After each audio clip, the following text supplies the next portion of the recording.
Hello everyone, welcome to target for IQ. So आज हम करने वाले हैं इंडियन कॉन्ट्रैक्ट एक्ट के 100 एमसीक्यूज़। इससे पहले हमने इंटरनेशनल लॉ के 100 यानी 200 एमसीक्यूज़ कंप्लीट किए हैं। अगर आपने नहीं देखे हैं तो आप प्रीवियस वीडियोस में जाके देख लीजिए, और आपके पीटी पॉइंट ऑफ व्यू से वो बहुत ज़्यादा इंपॉर्टेंट है for UP and Uttarakhand judiciary दोनों के लिए। ठीक है, तो 100 एमसीक्यूज़ की सीरीज़ में आज स्टार्ट कर रहे हैं Indian contract act. Let's see question number 1. So question number 1 says, under in the Indian Contract Act, which one of the following statement is correct? Right? So statements देखते हैं. All misrepresentations involve fraud. All frauds involve misrepresentation. All frauds involve misrepresentation. Fraud and misrepresentation have nothing in common. Coercion is common to both fraud and misrepresentation. इसमें से बताना है कि कौन सा statement correct.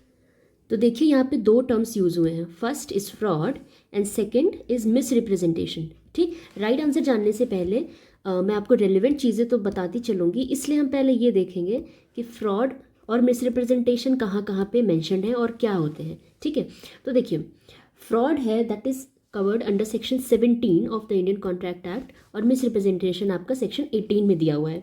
इसके साथ साथ मैं आपको एक बताती चलूँ कि एक बॉक्स है, एक सेट है, सेट ऑफ सेक्शंस जिनको आपको साथ में पढ़ना चाहिए।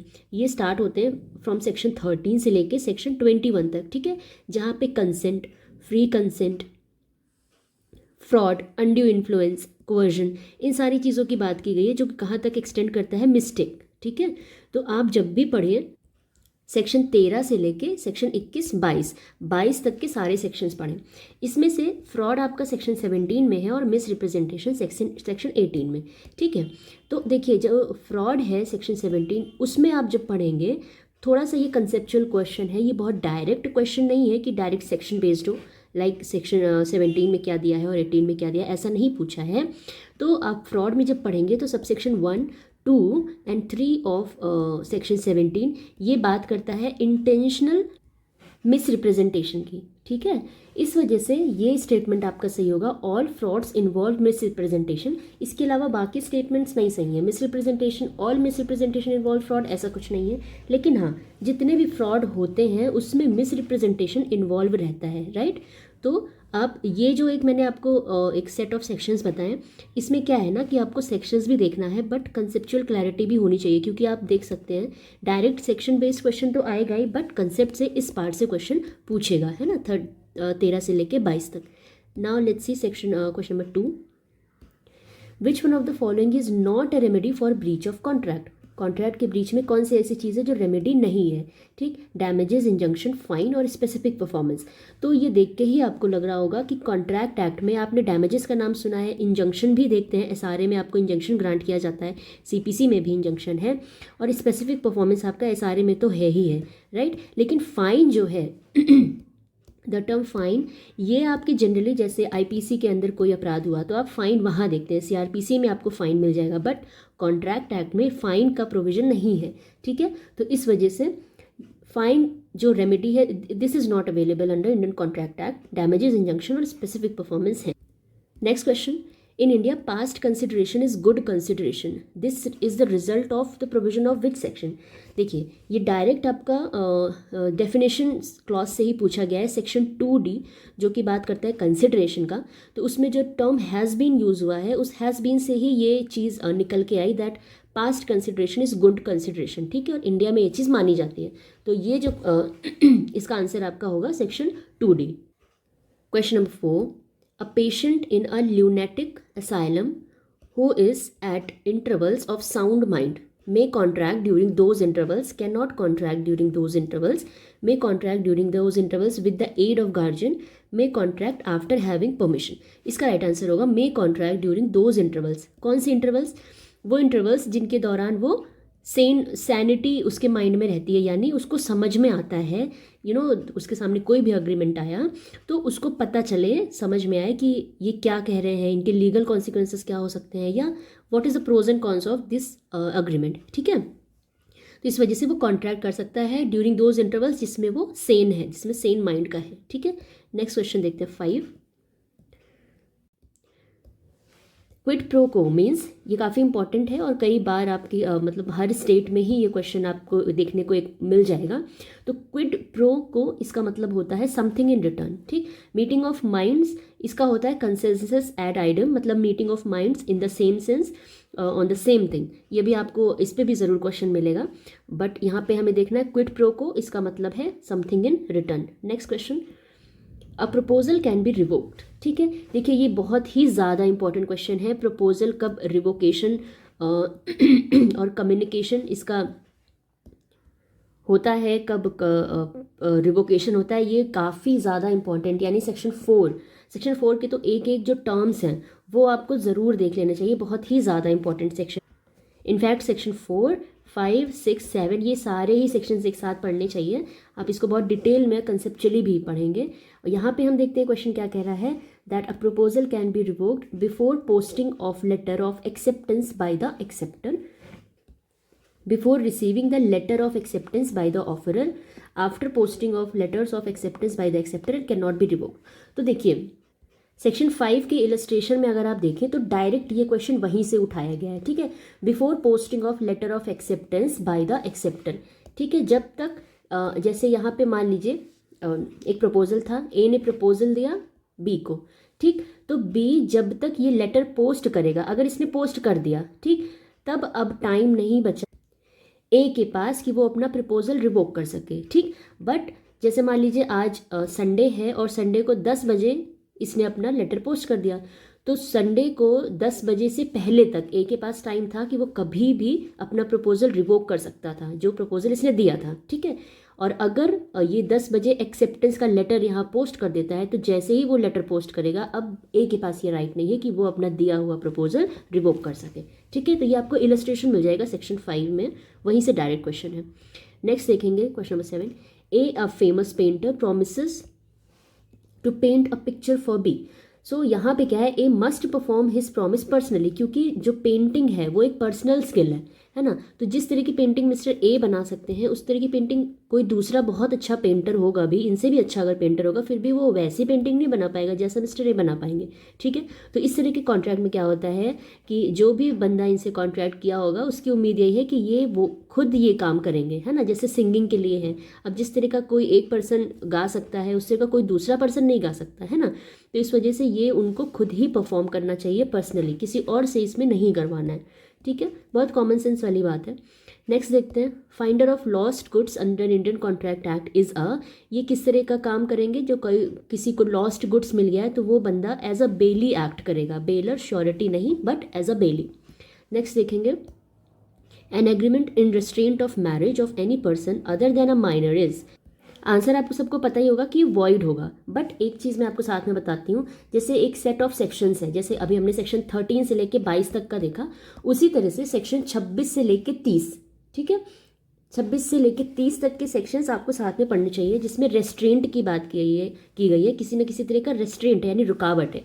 तो जैसे सेक्शन 26 में मैरिज है, फिर 27 में ट्रेड, एल से आपका लीगल प्रोसीडिंग्स, यू से आपका uncertainty and W is wager. तो इन सारी सिचुएशन के में जो भी कॉन्ट्रैक्ट किया जाएगा, अगर वो रेस्ट्रेंट करता है मैरिज को, ट्रेड को, लीगल प्रोसीडिंग को और अनसर्टेनिटी को और वेजर को, तो ऐसी सिचुएशन में सारे कॉन्ट्रैक्ट जो हैं वो वॉइड होते हैं, ठीक है। जो भी अग्रीमेंट होगा दैट वुड बी वॉइड। तो ये सेट ऑफ सेक्शंस जो हैं 26 से लेके 30 तक, वो भी आपको साथ में पढ़ने चाहिए। नेक्स्ट देखेंगे question number 10, a contract does not stand discharged by performance, by breach of contract, by impossibility of performance, by a mere delay in performance, ठीक है। तो इसका राइट आंसर ये होगा by a mere delay in performance। अगर performance में थोड़ा delay हो जाता है तो इसकी वजह से ऐसा नहीं है कि आपका कॉन्ट्रैक्ट जो है वो डिस्चार्ज हो जाएगा, थोड़ा बहुत डिले वो एक्सेप्टेड है ना। नेक्स्ट देखते हैं question number 11, a promise to subscribe to a charity is, ये किस तरह का है, प्रॉमिस अगर कर रहे हैं तो ये किस टाइप का कॉन्ट्रैक्ट बनेगा, that is valid contract, right. Next देखेंगे, under section 68 of the Indian contract act, the minor is personally liable, only minor's property is liable, minor personally and is property both are liable, none of the above. तो देखिए section 68 अगर आपने पढ़ा है तो आपको बिल्कुल अच्छे से ध्यान आ जाएगा कि यहाँ पे रीइंबर्समेंट की बात की जाती है, और रीइंबर्स कहाँ से करेंगे, उस पर्सन की प्रॉपर्टी से जो इनकेपेबल है, ठीक है। जो भी इनकेपेबिलिटी किसी भी तरह की हो सकता है ये अनसाउंड हो सकता है ये माइनर हो, ठीक है। तो इसकी देख रेख में जो भी खर्चा किया गया है अगर उसे हमें वापस लेना है तो हम इस पर्सन से नहीं लेंगे बल्कि इसकी जो प्रॉपर्टी है उससे उस चीज़ को रिकवर करते हैं। तो यहाँ पे ये करेक्ट ऑप्शन होगा, only minor's property is liable, वो पर्सनली लायबल बिल्कुल नहीं हो। Next question, change of the nature of the obligation in a contract is known as, जब हम चेंज नेचर को ही बदल देते हैं, इन नेचर ऑफ ऑब्लिगेशन जो आपकी बाध्यता है उसको ही जब हम बदल देते हैं किसी भी कॉन्ट्रैक्ट में, देन उसको हम क्या बोलेंगे, नोवेशन, राइट। नेक्स्ट देखते हैं 14, in which of the following sections the Indian contract act embodies rule a Clayton's case, यानी क्लेटन्स रूल। जैसे ही आपको क्लेटन्स रूल केस रूल कहीं सुनाई दे तो आप बिल्कुल सेक्शन 59 पे टिक कर दीजिए कि सेक्शन 59 ही क्लेटन्स रूल होगा। 15, Indian amendment Indian contract amendment act 1997, ठीक है। बस जैसे ही आपने 1997 सुना आपको ये ध्यान आना चाहिए कि 1997 में एक ही सेक्शन अमेंडमेंट हुआ था, that was section 28, it is very important, right. तो सेक्शन 28 अमेंड हुआ था 1997। उसके बाद which of the following statement is correct, ये बताना है हमको। The communication of acceptance is complete as against the acceptor. अब देखिए यहाँ पे कम्युनिकेशन ऑफ एक्सेप्टेंस की बात की गई है, इसके पहले हमने क्या देखा, रिवोकेशन, सेक्शन 5। अब यहाँ पे देखते हैं क्या बोल रहे हैं, ऑप्शंस पहले पढ़ेंगे। When it comes to the knowledge of the acceptor, किस चीज़ की बात की, कम्युनिकेशन ऑफ एक्सेप्टेंस, यानी यहाँ पे ए है, ये बी है, ए ने प्रपोजल दिया और बी ने उसको एक्सेप्ट कर लिया, ठीक है, उसने यस बोला, ठीक है, आई एक्सेप्ट योर प्रपोजल। तो इसका जो कम्युनिकेशन है वो कब कंप्लीट माना जाएगा एक्सेप्टेंस का, ठीक है, यानी ए के अगेंस्ट या बी के अगेंस्ट उसे कब कंप्लीट माना जाएगा, देखते हैं। When it comes to the knowledge of the acceptor, when it comes to the knowledge of the proposer, when it comes to the knowledge of the acceptor and proposer both, when it comes to the knowledge of the third party. देखिए ये और दोनों option तो बिल्कुल ही नहीं होंगे, but ए ने proposal दिया था, बी ने एक्सेप्ट किया, कम्युनिकेशन ऑफ एक्सेप्टेंस क्या बोल रहा है, कम्युनिकेशन ऑफ एक्सेप्टेंस कंप्लीट तब होगा when it comes to the knowledge of the proposer. जो प्रपोजर है जिसने कॉन्ट्रैक्ट प्रपोज किया था, जब उसके नॉलेज में आ जाएगा then the communication of acceptance will be complete, ठीक। ये आपको बेयर एक्ट की डायरेक्ट लैंग्वेज है, कोई बहुत दूसरी जगह से उठा के नहीं दिया, इसलिए कॉन्ट्रैक्ट की बेयर एक्ट ऐसी है जो आपको बहुत ज़्यादा ही ध्यान से एक एक वर्ड बाय वर्ड पढ़िए और आसानी से हो जाएंगे questions. Question number 17, an agreement which is enforceable by law at the option of one or more of the parties thereto but not at the option of the other or others, ठीक है। इसका जो right answer है that is ये voidable contract की बात कर रहे हैं जो इन्फोर्सेबल है at the option of the one party, ठीक है। 18 देखते हैं, 18 में क्या है, मैच करने की बात कर रहे हैं, ये कंटेंट दिया हुआ है एंड जबकि सेकंड लिस्ट है उसने कंसेप्ट दिया है। देखते हैं कंटेंट में क्या क्या है। First is dominates the will of the other, यहाँ पे दूसरे की जो मर्जी है उसको आप डोमिनेट कर रहे हैं। B at the desire of the promisor, देखिए ये डायरेक्ट अगर डेफिनेशन क्लॉज आपने पूरा पढ़ रखा है सेक्शन 2 तो आप रिलेट कर रहे होंगे कि ये वहीं से उठा के दिया, कॉन्ट्रैक्ट टू डू और नॉट टू डू समथिंग, ठीक। When a person lawfully does anything for any other person, देखिए dominates the will of the other, ये पहले देखें, कोई किसी की विल को डोमिनेट कर रहा है यानी वो क्या कर रहा है, अनडू इन्फ्लुएंस, है ना, यहीं से। अब देखते हैं अनडू इन्फ्लुएंस कहाँ पे दिया है भी कि नहीं, तो येस अनडू इन्फ्लुएंस ये है आपका 3, यानी ए का 3 तो चलिए आपका यही राइट आंसर हो गया, बट हम बाकी ऑप्शन भी देख लेते हैं। तो सेकेंड वन इज आपका है at the desire of the promisor, the promisee और एनी अदर पर्सन, ये तो पूरा डेफिनेशन ही है कंसिडरेशन की, ठीक। सेकंड क्या है, कॉन्ट्रैक्ट टू डू और not to do something, options देखते हैं। कॉन्ट्रैक्ट टू डू और नॉट टू डू समथिंग यानी ये कंटिजेंट कॉन्ट्रैक्ट की बात कर रहा है, ऑप्शन में देखते हैं सी का 4 कंटिजेंट कॉन्ट्रैक्ट की बात। और लास्ट में बचा आपका काजी कॉन्ट्रैक्ट, यानी क्या बोल रहा है, when a person lawfully does anything for any other person, ठीक है ना। तो ये हो गया आपका। नाउ असर्शन क्या बोलता है, an agreement the object of which is opposed to law is void, कोई भी अग्रीमेंट जिसका जो ऑब्जेक्ट है यानी जो मेन एम है जिस वजह से वो अग्रीमेंट बन रहा है, अगर वो ऐसा है जिसको लॉ अपोज करता है यानी समझ लीजिए वो अनलॉफुल है या इलीगल है, then that agreement is void. Reason क्या बताता है, a valid contract requires that parties must contract for a lawful object, ठीक है। तो ये जो स्टेटमेंट है ये करेक्ट है और ये इसका करेक्ट एक्सप्लेनेशन भी है, तो हमारा फर्स्ट ऑप्शन यहाँ पे सही होगा, both A and R are true and R is the correct explanation of A. Next question number 20, A agrees to let her daughter to hire to be for concubinage. Concubinage देखिए अपने आप में unlawful activity है. Under which section, ये देखिए direct section based question है कि किस सेक्शन में ये अग्रीमेंट वॉइड होगा. ठीक है, तो यहाँ पे क्या सेक्शन आ जाएगा, section number 23. Next, A gives an offer to give 1000 rupees to whoever finds his lost dog. जो कोई भी मेरा जो डॉग है जो खो गया है उसको पा जाएगा, उसको मैं 1000 रुपये दूंगा. ठीक है, ऐसा बोलता है मिस्टर ए. तो ये किस तरह का ऑफर है, तो ये एक जनरल ऑफर है ना. जनरल ऑफर ये कि उन्होंने किसी को स्पेसिफाई तो नहीं किया है ना कि ए को मिलेगा तो उसको 1000 दूंगा, अगर बी को मिलेगा तो उसको 2000 दूंगा, ऐसा कुछ नहीं. जिस किसी को भी मेरा डॉग मिल जाएगा उसको मैं 1000 रुपये दूंगा. So this is an example of general offer. Next देखते हैं. The very first known case related to the doctrine of privity of contract is, सबसे पहला केस था ऑन privity of contract, that is Dutton versus Poole, है ना. तो ये काफ़ी लीडिंग केसेस हैं और आई होप अभी तक आपको ये बहुत अच्छे से पता होगा कि यही इसका राइट आंसर है. इनफैक्ट जितने भी केसेस हैं यहाँ पे ये सारे के सारे लीडिंग हैं. तो और कॉन्ट्रैक्ट एक्ट, आईपीसी, ये ऐसे सब्जेक्ट्स हैं जिसमें से केसेस वो ज़रूर पूछता है. ठीक है, हम आगे आईपीसी और बाकी लॉ सब्जेक्ट के जो 100 MCQs है वो भी आपके सामने लेके आएंगे. इंटरनेशनल लॉ के कर चुके हैं और आज हम कॉन्ट्रैक्ट का कर रहे हैं. नेक्स्ट देखते हैं question number 23. The word consensus ad idem, मैं कह रही थी ना, तो देखिए आ गया. To no agreement can have more than one meaning. To agree in the same way, ठीक है, ये तो ठीक है. आगे देखते हैं. To agree on the same thing in the same sense, बस यही चीज़ आपको ध्यान रखनी है. Same thing, first one is same thing, next is same sense, बस. ठीक है, तो ये इसका राइट ऑप्शन है. 24. Active concealment of fact is associated with which one of the following objects. Active concealment of fact किस चीज़ से एसोसिएट करता है, तो next let's see. Misrepresentation, undue influence, fraud या फिर मिस्टेक. ठीक है, तो एक्टिव कंसीलमेंट एसोसिएट करेगा आपका फ्रॉड से. जब आप एक्टिवली कंसील कर रहे हैं किसी चीज़ को, it means you are doing what, you are doing fraud, right. Next देखते हैं.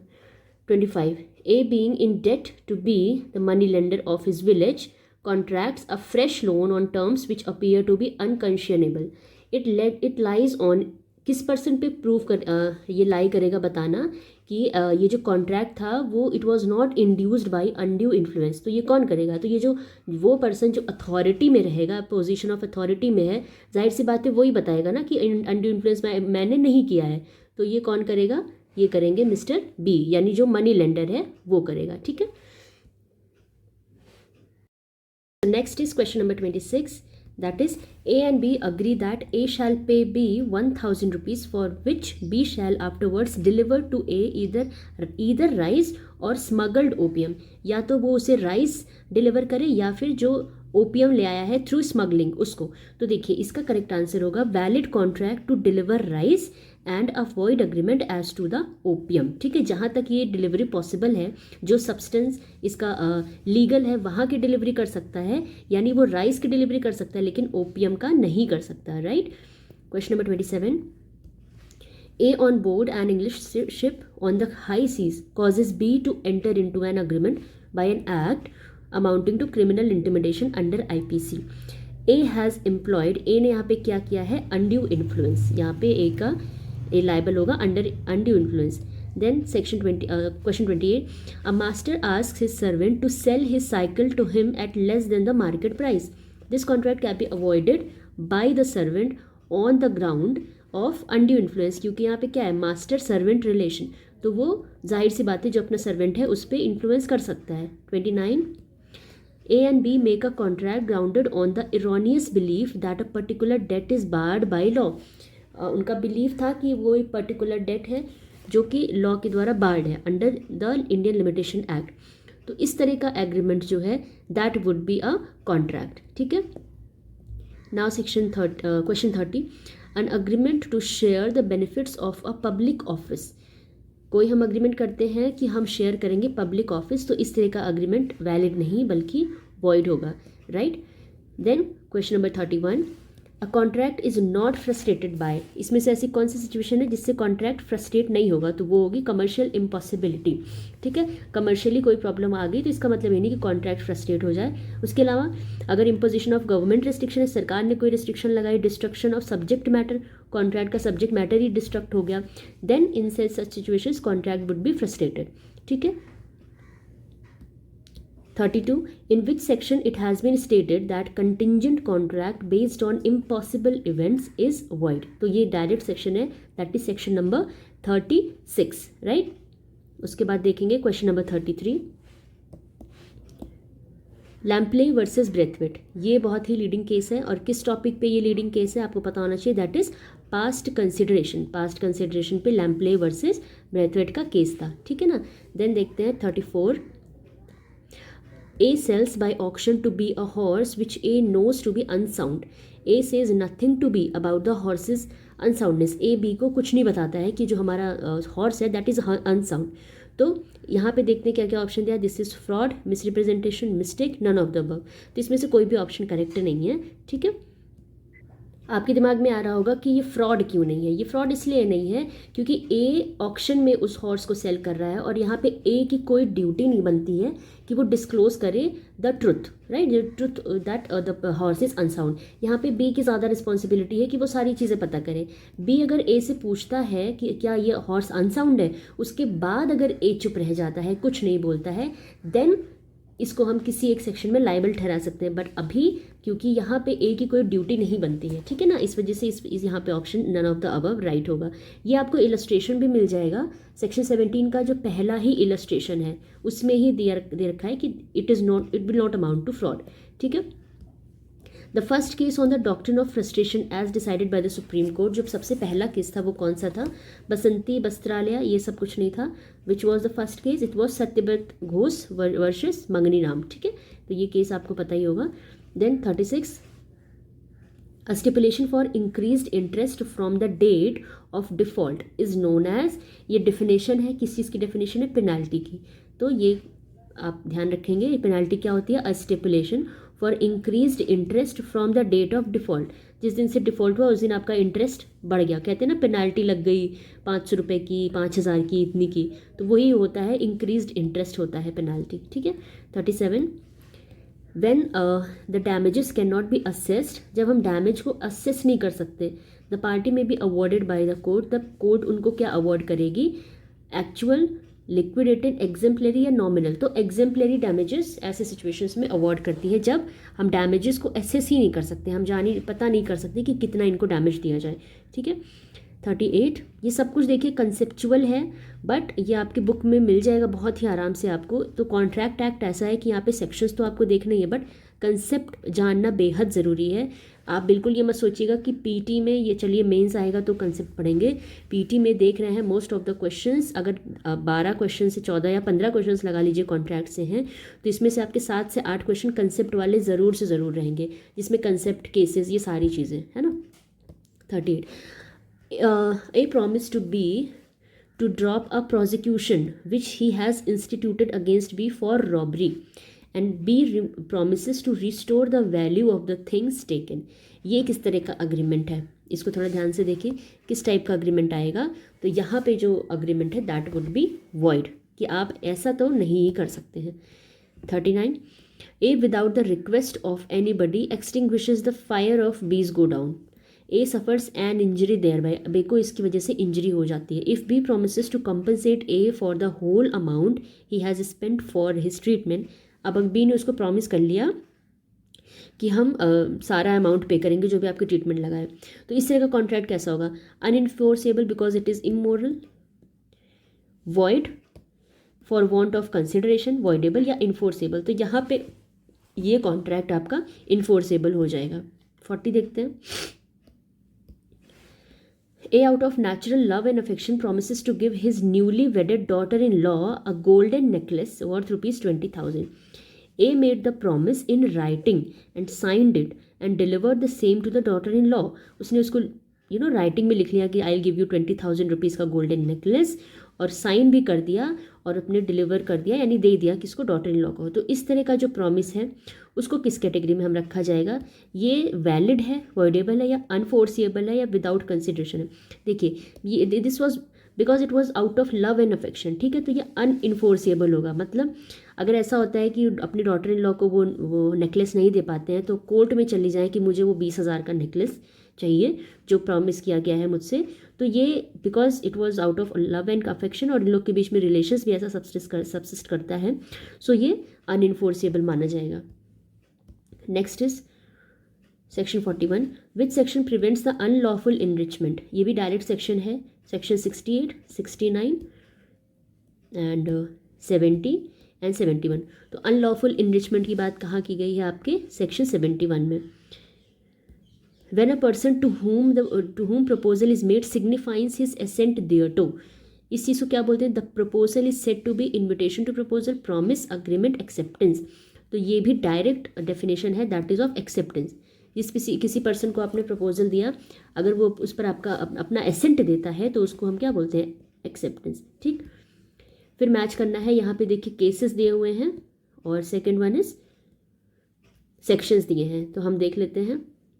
तो देखिए आपके लिए इजी हो इस वजह से मैंने ये केसेस के सामने डायरेक्ट सेक्शंस लिख दिए हैं, आपको ये पता होना ज़्यादा इंपॉर्टेंट है। तो यस, सो ये जो केस है, ए केस जमाल वर्सेस मूला दाऊद, ये सेक्शन 73 से डील करता है। और दामोदर मुरलीधर, ये केस जो है Murlidhar versus secretary of state, ये आपका सेक्शन 70 इससे डील। फतेह सिंह का केस आपका सेक्शन नंबर 23, और इसी के साथ साथ लास्ट में है अमीराजू वर्सेस शम्मा, ये केस आपका सेक्शन नंबर 15, ठीक है। तो बस यही ध्यान रखना है केस किस सेक्शन से है, फिर वो किसी भी सीक्वेंस में दिया हो आप उसका सही कर लेंगे, ठीक। Next is a notice in the newspaper inviting tender is, क्या ये प्रपोजल है, प्रॉमिस है, इन्विटेशन टू प्रपोजल है, या फिर नन ऑफ द अबव। तो इसका राइट आंसर क्या होगा कि ये इन्विटेशन टू प्रपोजल है, ये सबको ही है, ठीक है ना, और वो भी इन्विटेशन है, प्रपोजल को आप आएंगे देन यू विल प्रपोज। हम तो यहाँ पे बस बता रहे हैं कि हम टेंडर इनवाइट कर रहे हैं। Then section question 45, A agrees to sell B all the grain in my granary at Ramnagar. Then this agreement is, ये किस टाइप का अग्रीमेंट है, तो ये वैलिड अग्रीमेंट की कैटेगरी में आ जाएगा, ये भी इलस्ट्रेशन से ही बेस्ड है। कोठी जयराम वर्सेस विश्वनाथ, ये बॉम्बे का केस था, ये भी इंपॉर्टेंट केस है। ये किस टॉपिक से रिलेटेड है, तो सेक्शन नंबर 23, ठीक है। देखिए आप ये कर सकते हैं ना कि आपको इस समय जितने भी सेक्शंस बताए जा रहे हैं, अगर आपने अभी तक सेक्शंस से रिलेटेड केसेस बताए जा रहे हैं, अगर आपने उसको अलग से नोट डाउन नहीं किया तो आप इस वीडियो के साथ साथ भी नोट डाउन कर सकते हैं। इसमें से आपके 1-2 केस, 3-4 केस तो ज़रूर आ जाएंगे क्योंकि सारे ही लीडिंग केसेस इसमें कवर किए गए। फिर देखिए, ए कॉन्ट्रैक्ट्स टू पे टू बी ₹1,000 इफ़ बीज हाउस इज़ बर्न्ट, अगर बी का घर जल जाता है तो ए कॉन्ट्रैक्ट करता है बी से कि मैं तुमको 1,000 रुपया पे कर दूंगा। तो ये किस टाइप का कॉन्ट्रैक्ट है, ये भी आपको मिलेगा, कहाँ मिलेगा, कंटिंजेंट कॉन्ट्रैक्ट में, ठीक है। Then the age of majority for the purpose of Indian contract Act, important question है। इंडियन कॉन्ट्रैक्ट एक्ट के पर्पज से what is the age of majority, तो आपको पता होना चाहिए दैट इज़ 18 ईयर्स, राइट। फिर देखते हैं, मैचिंग करना है, यहाँ पे पहले क्या दिया हुआ है, आपको कुछ इंपॉर्टेंट टर्म्स हैं और किस सेक्शन में ये दिए हुए हैं ये बताना है, ठीक है। तो देखते हैं, first is lawful object and consideration, agreement in restraint of marriage. ये देखिए मैं आपको पहले अभी तुरंत जस्ट अभी बताया कि हाँ एक ग्रुप ऑफ सेक्शंस है, वो आपको याद करना है, वहीं से है। Agreement in restraint of legal proceedings and agreement in restraint of trade, ठीक है। तो देखिए इसीलिए एक एक सेक्शन आपको पढ़ना पड़ता है, 26, 27, 28, 29, 30, ये पहले क्या था, है ना। मैं आपको एक थोड़ा बताती हूँ कि किस तरह से आप इसे याद रखेंगे। आपसे कहा था कि आपको सेक्शन 26 से लेके 30 तक याद रखना है, तो एक इस तरह का कीवर्ड बना के आपको अपने हिसाब से जो ठीक लगे वो कीवर्ड बना के आप याद रख सकते हैं। जैसे 26 से स्टार्टिंग है, ये याद रखना है। पहला वर्ड है एम, तो आप ऐसे कर सकते हो MTLUW, ठीक है, MTLUW कर लीजिए। 26 में एम है, फिर 27 में उसी सीक्वेंस वाइज आ जाएगा T, 28 इज L। तो यानी आपका देखिए सेक्शन 26 मैरिज से रिलेटेड है, ठीक है। तो agreement in restraint of marriage यानी section 26, in restraint of legal proceeding यानी 28, है ना, इन रिस्ट्रेंट ऑफ ट्रेड यानी 27, ठीक। बस तो इस तरह से आपका ये तैयार हो गया। और ये सेक्शन नंबर 23 देखते हैं ऑप्शंस में, यहाँ पे 23 नहीं दिया है, 24 है, तो ठीक है ये आ जाएगा आपकी 24 में, ठीक है ना। तो इस तरह से आप थोड़ा सीक्वेंस बना के याद करेंगे और सेक्शंस एक ग्रुप वाइज ही याद करिए तभी आपको याद होगा। नेक्स्ट देखेंगे 50, an agreement made without free consent. जो अग्रीमेंट बिना फ्री कंसेंट के बनाया गया वो किस टाइप का अग्रीमेंट होगा? तो या तो ईदर वॉइड या वॉइडेबल। यहाँ पे आप डायरेक्ट वॉइड मत लगाइएगा क्योंकि कुछ सिचुएशन ऐसी भी हैं जहाँ पे वॉइडेबल भी होता है। 51, which of the following cases is related to the doctrine of frustration. कौन सा केस है जो डॉक्ट्रिन ऑफ फ्रस्ट्रेशन से रिलेट करता है? Hadley versus Baxendale, Carlill versus Carbolic smoke ball company, और ये लालमन शुक्ला या फिर सत्यव्रत घोष। तो आपको पता है कि डॉक्ट्रिन ऑफ फ्रस्ट्रेशन से डील करता हुआ केस कौन सा है? सत्यव्रत घोष, है ना। Then 52, which of the following agreement is not void. कौन सा अग्रीमेंट वॉइड नहीं है यहाँ पे? A agrees to sell 200 tons of oil to be, an agreement is in legal of restraint of legal proceedings। तो ये सब तो void ही हैं, ठीक है। आपको बताना है कौन सा void नहीं है। नेक्स्ट देखते हैं, an agreement in restraint of marriage, ये भी void है। और then your A finds B's purse and gives it to him, B promised to give ₹100। तो हाँ ठीक है, ऐसा तो वो कर ही सकता है ना। तो ये सारे void हैं but D is not void। Then question 53 है, a contingent contract depends on the happening of future uncertain events। ये टर्म इंपॉर्टेंट है, future uncertain event can be enforced जब वो इवेंट हो जाता है, becomes impossible, does not happen, या फिर none of the above। तो इसका राइट आंसर होगा जब ऐसा इवेंट हो जाता है then only, ठीक। 54, देखिए आपको डेफिनेशंस पढ़नी है। कॉन्ट्रैक्ट एक्ट में सेक्शन 1 से लेके 75 तक आप समझ लीजिए सारे सेक्शन नंबर्स और उसके अंदर जितने भी कीवर्ड्स, इंपॉर्टेंट केसेस, ये सब इंपॉर्टेंट है। बट ये है कि 1 से 75 तक आप ये सब कुछ कर लेंगे तो आपके कॉन्ट्रैक्ट में मैक्सिमम क्वेश्चन सही होंगे। 54, when prior to the due date of performance the promisor absolutely refuses to perform the contract. Due date से पहले क्या कर देता है? वो रिफ्यूज़ कर देता है कि हम परफॉर्म नहीं कर पाएंगे। तब इट इज़ नोन एज, इस चीज़ को हम बोलते क्या हैं? अब abandonment of contract, actual breach of contract, remission of contract या एंटिसिपेटरी ब्रीच ऑफ कॉन्ट्रैक्ट। तो इसको हम बोलेंगे एंटिसिपेटरी ब्रीच ऑफ कॉन्ट्रैक्ट। इसका मीनिंग क्या होता है एंटिसिपेटरी ब्रीच ऑफ कॉन्ट्रैक्ट का?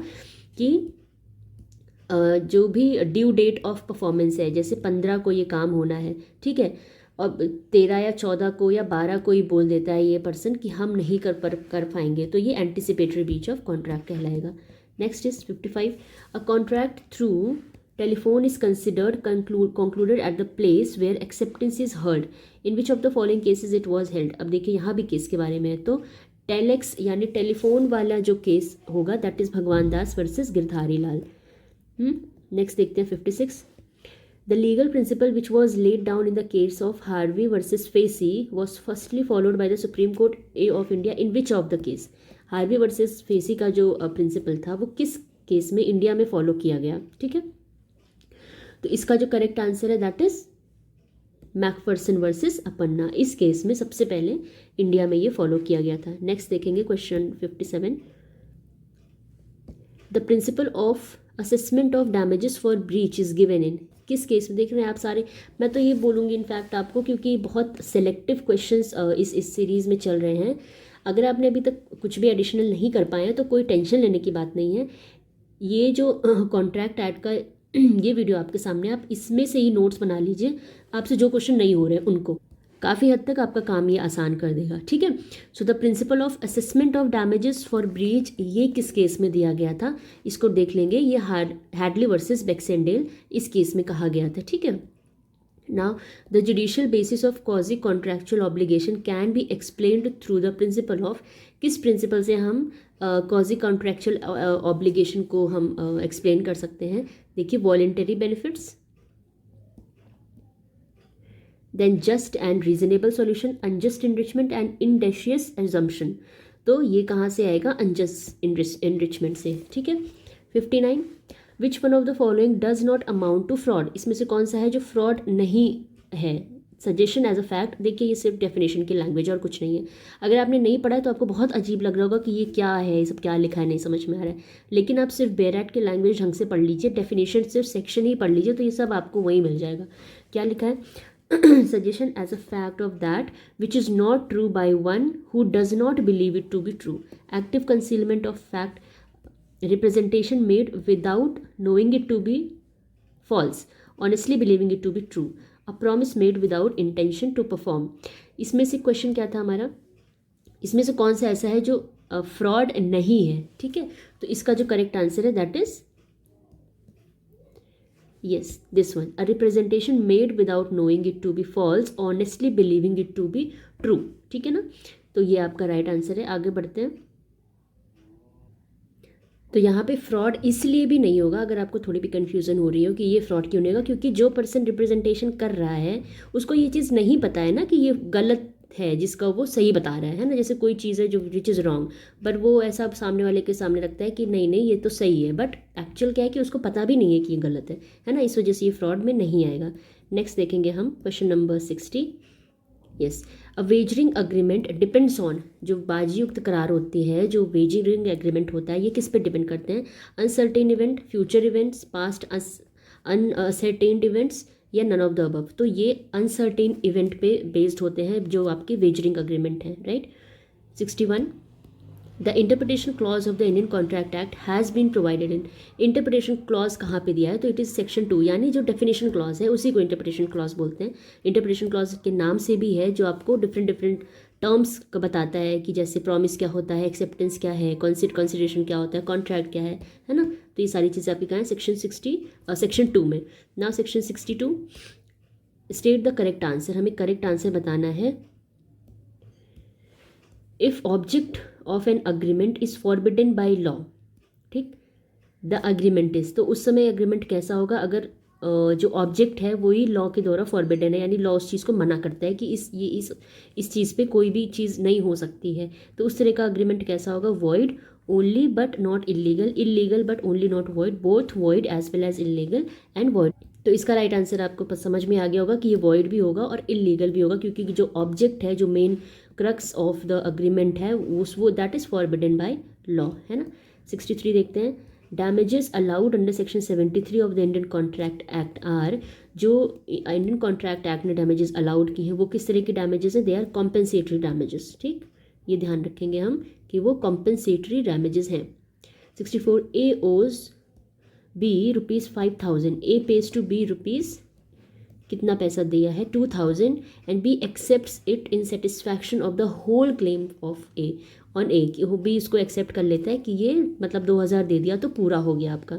अब यहाँ पे क्या होगा? आपने मेरे 5,000 बचे थे, ठीक है, तो क्या हो गया कि आप मुझे बी, मैं ए हूँ आप बी हैं, आप मुझे 5,000 देते, अभी आपने मुझे 2,000 दिया, तो मैंने बोला चलो भाई ठीक है 2,000 दिया मतलब हो गया। तो यहाँ पे जो पूरा डेट है दैट इज़ डिस्चार्ज, यानी अब आपका पूरा डेट खत्म है ना, क्योंकि उसने खुद ही एक्सेप्ट कर लिया जिसको चाहिए था। 65 is a promise to pay a debt barred by law of limitation has been made enforceable under which section of the Indian Contract Act। ये भी आपका डायरेक्ट सेक्शन बेस्ड क्वेश्चन है, एंड इसका राइट आंसर होगा section 25, ठीक है। 32, 47, 25, 8, तो यहाँ आपका कवर होगा सेक्शन नंबर 25। अब देखते हैं next. Unlawful consideration and unlawful object have been mentioned in which section of the Indian contract Act. किस सेक्शन में आपका अनलॉफुल कंसिडरेशन एंड ऑब्जेक्ट इसकी बात की गई है? तो ये सेक्शन आपका कौन सा है? Very easy, that is section number 23, direct section based question. 67, which one of the following relation does not come with in the undue influence relationship, कौन सा है जो इस रिलेशन में नहीं आता है? तो इस क्वेश्चन से आपको ये भी पता चल जाएगा कि कौन सा है जो रिलेशन अनड्यू इन्फ्लुएंस वाले हैं। तो डॉक्टर पेशेंट का तो है, लॉयर एंड क्लाइंट का भी है, मास्टर एंड सर्वेंट का भी है, लेकिन कस्टमर एंड शॉपकीपर का ऐसा कोई रिलेशन नहीं होता। वहाँ जो शॉपकीपर है, जो कस्टमर है, that person is completely free, वहाँ पर वो उसको क्यों इन्फ्लुएंस करेगा, है ना। 68, for an acceptance mere mental resolve to accept would not be sufficient, there must be some external manifestation of the intent by speech, writing या other act। ये सुप्रीम कोर्ट ने किस में कहा था? It is a very important statement. तो ये case था आपका भगवान दास वर्सेस गिरधारी लाल। आपने मन में कोई चीज़ एक्सेप्ट कर ली, उससे कोई फ़र्क नहीं पड़ता ना, आपको उसको एक्सटर्नली मैनिफेस्ट करना पड़ेगा, चाहे स्पीच के थ्रू, चाहे राइटिंग के थ्रू, या किसी दूसरी एक्टिविटी के थ्रू, है ना। तो ये भगवान दास वर्सेस गिरधारी लाल का केस था। Next 69, A contracts to sing for B at a concert and gets ₹1,000 as in advance. A is too ill to sing here. अब यहाँ पे ए देखिए वही बात आ गई ना जैसे पेंटर वाला था, तो यहाँ पे अब क्या होगा, ए जिसको गाना था वो खुद बीमार, then A is bound to sing, A is bound to compensate P for loss, जो लॉस हुआ है उसको उसके लिए ए बाउंड है, A is bound to return the advance amount और नन ऑफ द अबव। तो जाहिर सी बात है 1,000 रुपये वो उसको भाई सीधे से रिटर्न कर देंगे, बात खत्म है ना। 70 who said that an offer need not be made to an ascertained person but no contract can arise until it has been accepted by an ascertained, यहाँ पे unascertained होगा, ठीक है, पर्सन। मतलब क्या है कि कॉन्ट्रैक्ट मतलब आप ऑफर दे रहे हैं तो ऑफर अब 1 2 3 4 5 किसी को भी दो, दैट इज़ ओके। लेकिन अगर आप बोल रहे हो कि हाँ ठीक है अब ये हमारे बीच में कॉन्ट्रैक्ट सबसिस्ट कर रहा है, तो कॉन्ट्रैक्ट में ये पता होना चाहिए ना कि इधर कौन सी पार्टी और इधर कौन सी पार्टी है, स्पेशली 1 2 3 4 में कौन सा था जिन्होंने एक्सेप्ट किया, मतलब मिस्टर 3 ने अगर एक्सेप्ट किया तो नाउ इट इज़ श्योर ना कि that this contract is between A and B, या आप बोल लीजिए ए एंड 3 या ए एंड 2, जिसने भी एक्सेप्ट किया। तो ऑफर तो सबके लिए होता है बट कॉन्ट्रैक्ट सिर्फ एक पर्सन ही होता है, ठीक है, एक पर्सन एज इन जितने भी लोग हों, बट येस स्पेसिफाइड होना चाहिए कि एक्सेप्टेंस मिला और इधर से इनके थ्रू आया है, यही चीज़ यहाँ पे। बट बात ये कि ये किसने बोला है, ये चीज़ इस सेक्शन में पूछा गया, तो ये बोला था एंसन ने, ठीक है। एंसन के द्वारा कई सारे स्टेटमेंट्स दिए गए हैं, उन पे क्वेश्चन आता है। माइनर्स कॉन्ट्रैक्ट इज, जो माइनर कॉन्ट्रैक्ट करता है वो किस टाइप का कॉन्ट्रैक्ट है, दैट इज वॉइड। यहाँ पे स्पेशली एक टर्म यूज़ होता है वॉइड एब इनिशियो, है ना, तो आपको ध्यान रखना है माइनर कोई भी कॉन्ट्रैक्ट करेगा वो वॉइड है from the Inception itself. Now section question number 72, an agreement entered into with free consent and lawful but with inadequate consideration, consideration उसमें इनएडिक्वेट है, तो इस तरह का अग्रीमेंट कैसे होगा, वो लॉफुली होगा। कंसेंट अगर फ्री है और लॉफुल है देन ठीक है, उसको हम मान सकते हैं, उस अग्रीमेंट को लॉफुल कह सकते हैं।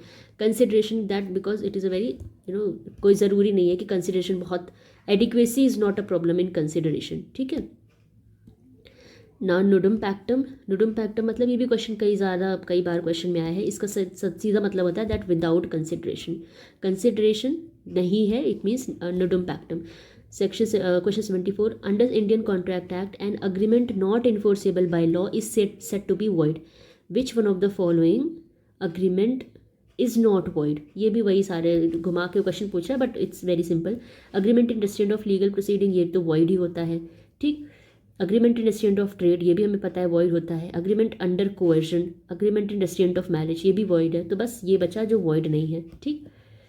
कई बार क्या होता है कि आप एलिमिनेट करके भी राइट आंसर निकाल लेते हैं बट उसके लिए आपको बाकी चीज़ों का आइडिया होना चाहिए। Now section question 75, Barrett versus Irwin, Banwari Lal versus Sukhdarshan Dayal, या ओंकारमल वर्सेस बनवारी लाल, या state of Madras versus Gannon Dunkerley and company, ठीक है। तो मैं एक्सपेक्ट करूँगी कि आप में से जिसको भी पता हो इसका करेक्ट आंसर आप कमेंट बॉक्स में बताइए दैट प्रिंसिपल ऑफ पेरी डिलिक्टो पे इनमें से कौन सा क्वेश्चन है, ठीक है। कुछ थोड़ी मेहनत आप भी करें और अभी तक आपने अपनी केस लिस्ट बनाई होगी तो ये केस ज़रूर आया होगा, ठीक है। कमेंट में ज़रूर करके बताइए कि कौन सा केस है इनमें से। नेक्स्ट 76 देखते हैं, what is the reasonable time for performance of a contract. Reasonable time क्या होता है, ठीक है, is a question of fact, a question of law, a question of fact and law and is a question of prudence, ठीक है। तो reasonable time is just a question of fact. Reasonable time किसी के लिए क्या होगा ये कोई लीगली नहीं बता सकता उस चीज़ को, राइट। 77, कंटिन्यूइंग गारंटी, ये किस सेक्शन में दिया हुआ है, तो ये आपका बहुत ही स्ट्रेट फॉरवर्ड क्वेश्चन है, सेक्शन 129 कंटिन्यूइंग गारंटी की बात करता है। Counter offer is, counter offer क्या होता है, एन इन्विटेशन टू ट्रीट, ठीक। काउंटर ऑफर हम क्या बोलेंगे, क्या ये इन्विटेशन टू ट्रीट है। A bargain, N acceptance of the offer, a rejection of the original offer. तो इसका जो मोस्ट अप्रोप्रिएट आंसर है that is a rejection of the original offer, तभी आपने काउंटर ऑफर किया ना। जैसे आपने बोला कि मेरी ये घड़ी है जिसको मैं 500 रुपये में आपको सेल करूँगा, बी को बोला, अब बी इधर से बोलता है कि नहीं मैं 300 में इसको खरीदूंगा, तो ये क्या हो गया, ये जो पहला ओरिजिनल ऑफर था इसको रिजेक्ट कर दिया ना, now he is stating a new amount, ठीक। Next is 79, every promise and every set of promise forming the consideration for each other, ये भी डेफिनेशन क्लॉज है और इसको क्या बोलते हैं, अग्रीमेंट है, ठीक है ना। 80, A being in debt, B the money lender of his village contracts a fresh loan on terms which appears to be unconscionable. This will be termed as, इसको हम क्या बोलेंगे? Where is the options? क्या ये fraud है, कोएर्जन, undue influence या फिर misrepresentation? तो क्योंकि अगेन वहाँ पे वो है ना, क्या बोलते हैं इसको, मनी लेंडर है और इस तरह का रिलेशन है, तो यहाँ पे ये अनड्यू इन्फ्लुएंस में कवर होगा. Next is which one of the following elements is not necessary for a contract? इनमें से कौन सा एलिमेंट है जो नेसेसरी नहीं है कॉन्ट्रैक्ट के लिए?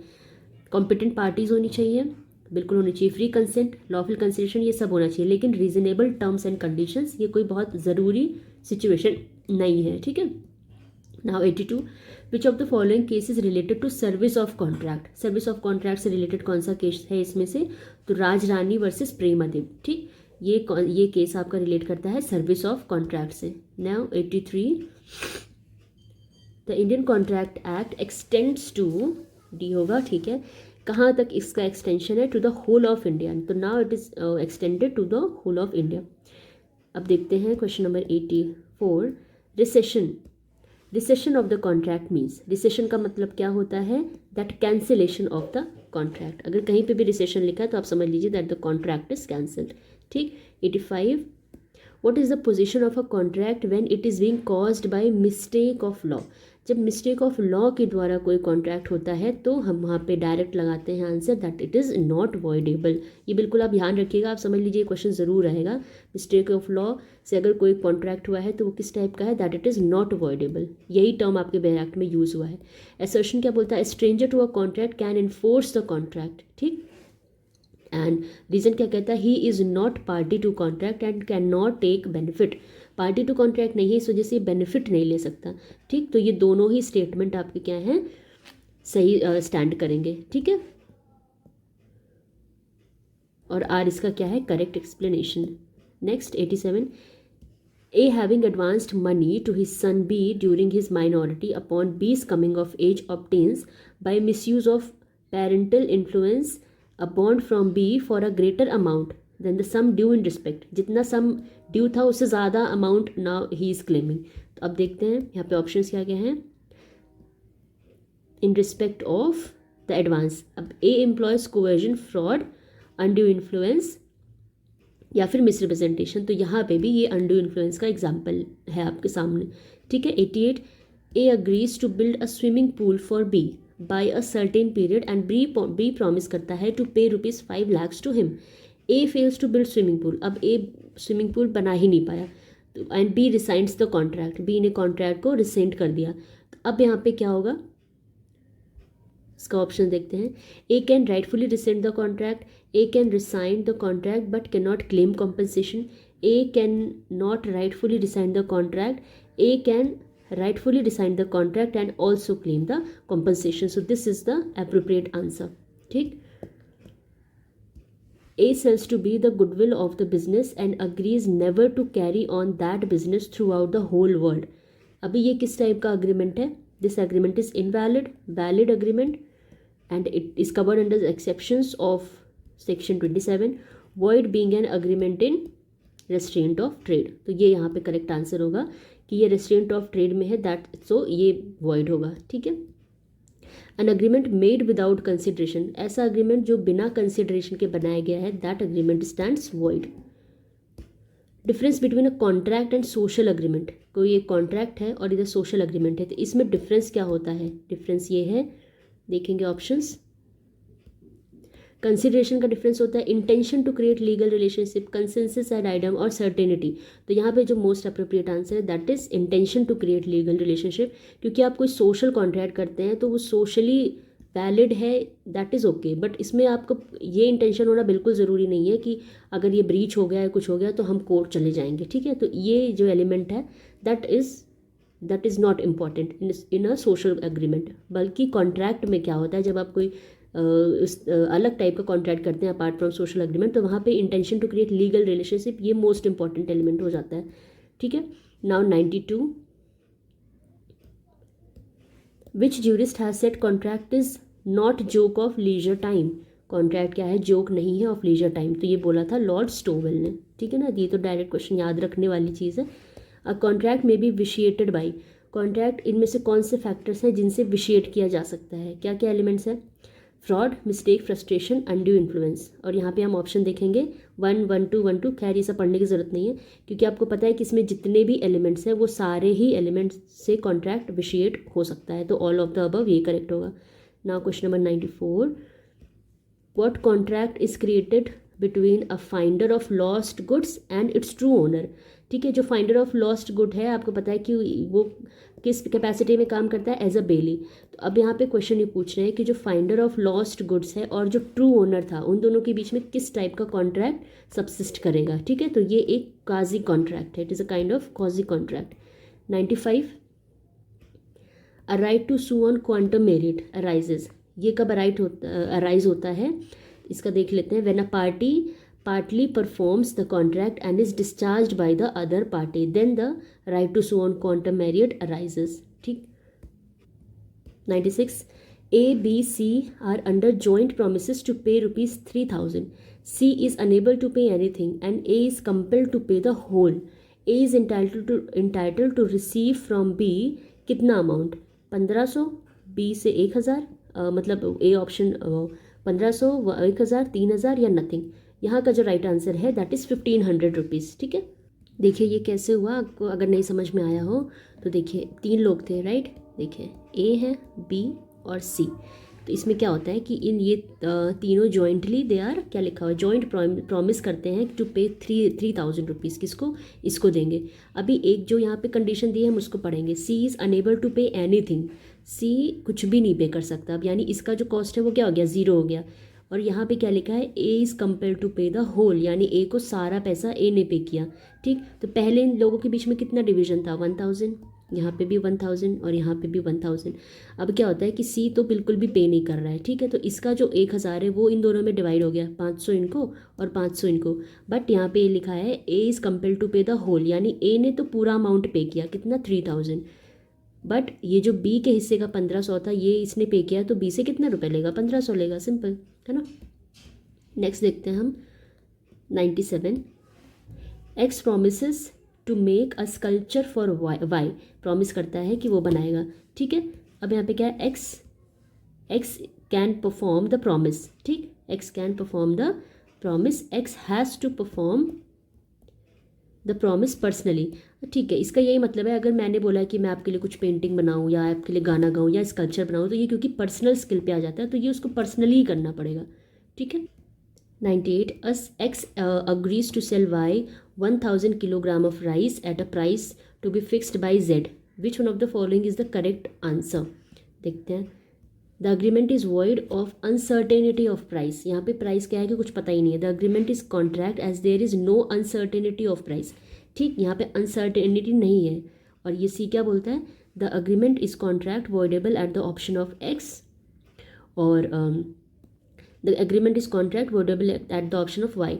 देखिए यहाँ पे क्या है, इन्होंने क्या बोला, इन्होंने ये बोला एक्स अग्री करता है वाई को